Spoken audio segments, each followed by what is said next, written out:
Welcome to the BC Motorhomes 2021 rentals. My name is Callum and I'm here to show you exactly how to make the most out of your holiday in one of these beauties.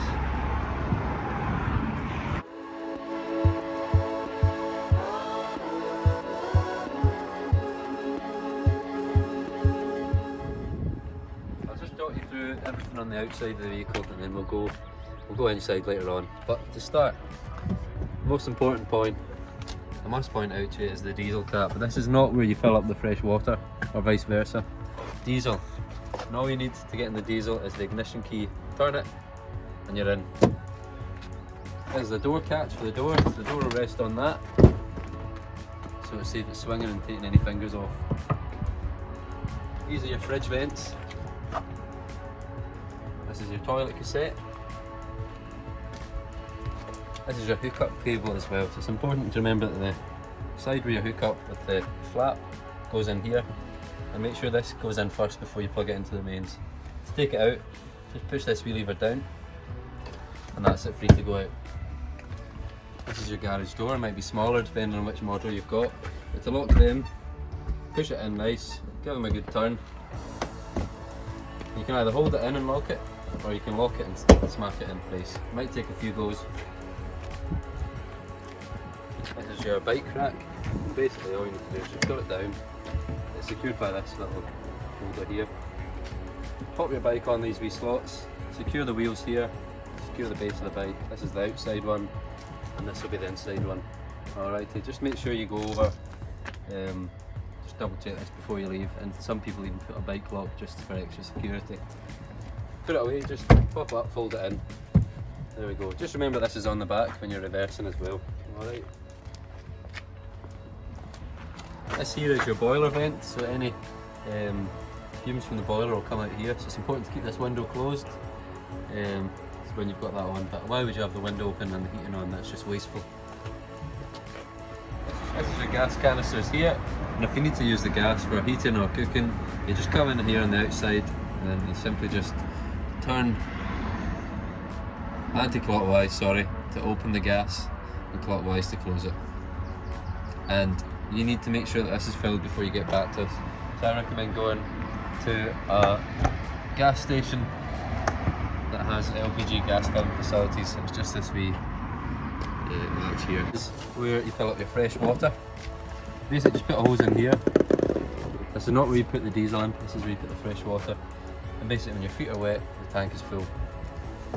Just pop that in like that. Before you come back to us, please ask if you could empty the toilet cassette.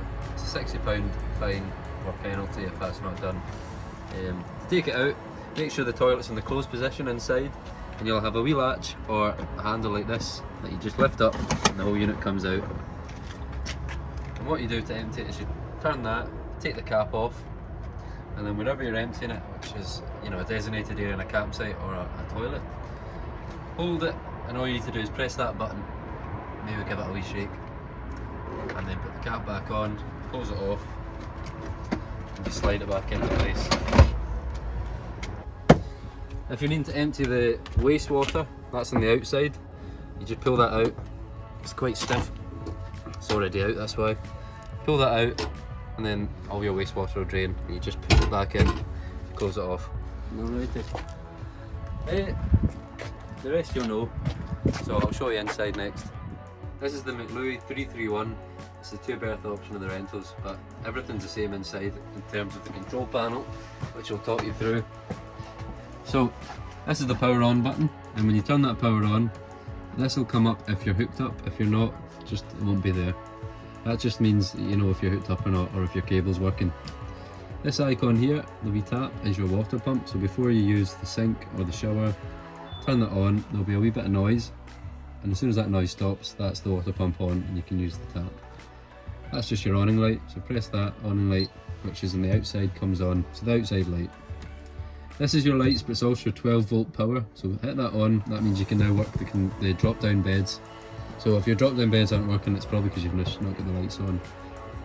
This icon here tells you the temperature inside and the temperature outside if you tap it again. This icon here, it's just the same, it's just a level. So you tap it, it tells you what your freshwater levels are, S1. Tap it again, you tell your wastewater levels. Just remember that the red means waste and the blue means fresh. The next icon is your leisure battery, so that's the battery on the other side, the living side of the vehicle. So it will show you the voltage, but if you tap it again, it will show you the percentage, and it will show you that if you're charging like we are. But if you're not hooked up, it will show you 90%, whatever you're at. Same goes, that's just the vehicle battery, the voltage and the percentage. And that's that. This is your control panel for heating and water heating. And you've basically got two buttons. You've got the knob and the back button as well. So at the knob and you're at the home screen. These four icons are the controls. Anything that you put on will appear up the top here. So first icon, this wee flashing van, if I click on that, I'm basically selecting what temperature I want the heating to be at. So it's quite warm today, so I'm just going to go with 10 degrees or 11. Click 11, and then I need to make sure that if I'm hooked up on this wee gas bottle, that I've chosen to work off EL2, which is 2 kilowatts of electricity. If I've not hooked up and I've only got gas, I've not got a hookup cable, or I'm not at a site, I would have to change this to gas. And that way I could run the heating off the gas. Make sure your gas canisters are on, as we showed earlier. And then after that, I go to the vent, and you just choose the intensity of the hot air. Just going to go back. And for your hot water controls, it's the second icon here, the wee temperature. Click on that. You've got it off at the moment. You can have it on eco, which is 40 degrees, so that's for washing your hands, washing dishes. Hot is 60 degrees, so that would be for a shower. And if you'd forgotten to set the timer, which I'll show you in a wee minute, and you needed a shower rapid, put it on boost and it will divert all the energy to heating up the water to 60 degrees. So give it about 15 minutes on that function. As you can see, all the icons that I've selected are now at the top, so you know what's going on all the time. Bottom left hand corner is your timer, so basically you just click on it, say you want the heating on at 7 in the morning and 9, just so you can wake up and it's not freezing cold and you want hot water for a shower. Once you've set the time, it'll take you through every icon that we've just gone through. So you want it at 20 degrees at that time, you want the hot water to be at hot for when you get up, and then you need to decide, am I hooked up? If I'm not hooked up, I'll use gas, and if I am hooked up, I'll use EL2. Just focus on those, gas or EL2, the rest are, you know, obsolete. What I will say is, if you need hot water, it's important firstly to put the hot water on. So let's say I want it on 60 degrees, but you need to fill the boiler first with water. So you need to turn the water pump on, and then when the noise has gone away, lift the tap to the hot water position, and the tap will splutter and cough. And once water starts drawing through steadily out the tap, you can shut that down, and that means the boiler is full of water to be heated. This is the fridge for at Louis. They're all the same in each vehicle, so I'll just talk you through the controls. So I've got it on automatic, which means it runs off what it thinks is best to run off of. So we're hooked up, so it realises that, and it runs us off the leisure battery. If I wasn't hooked up and I needed to run it off gas, I press this button and move it to the gas icon and check, and I choose how strong I want the fridge to be. I'd keep it on 3 on the gas, it's quite strong. If you are driving and you want the fridge to stay on, put it on this wee icon here, that's the vehicle battery. But it's important to remember to take that off once you park up. I would recommend just keeping it on automatic, and that way you don't need to worry about it. The TV bracket's quite an easy thing to use. It looks confusing, it's not. This wee lever here you pull down up the top, and that means you can slide the whole unit out. Obviously you can't watch TV like that, so there's a little lever here, you just pull that and the TV will come down, and then you can just move it from side to side. So living room, TV, alrighty. And then it's important, if you just give me the camera, I'll show you this. If you're not getting a connection on your TV, it's because you need to make sure this Vision Plus box is on. There's a wee switch up the top, that blue light's on, that means you're on the aerial. Once that Vision Plus aerial box is on and the TV is in position, just press that AQT button and it'll automatically tune the TV. Right, so the wastewater tank was emptied on the outside of the vehicle. The freshwater tank's different. And to get into the freshwater tank in all Louis is under this hatch, under this cushion. Just lift the hatch out and that's your water tank there. Now sometimes you've got to get your arms in, twist that up, and in there you have two plugs. This one on the left empties it completely and you just pull it out. The one on the right, what you call travel mode. So you pull that out and it empties up to 80% of the water that you've got and leaves you with 20%. Right, you'll want to do these with the windows. So basically pinch, lift and release, and that will keep any daylight from getting in, and it gives you a bit of privacy.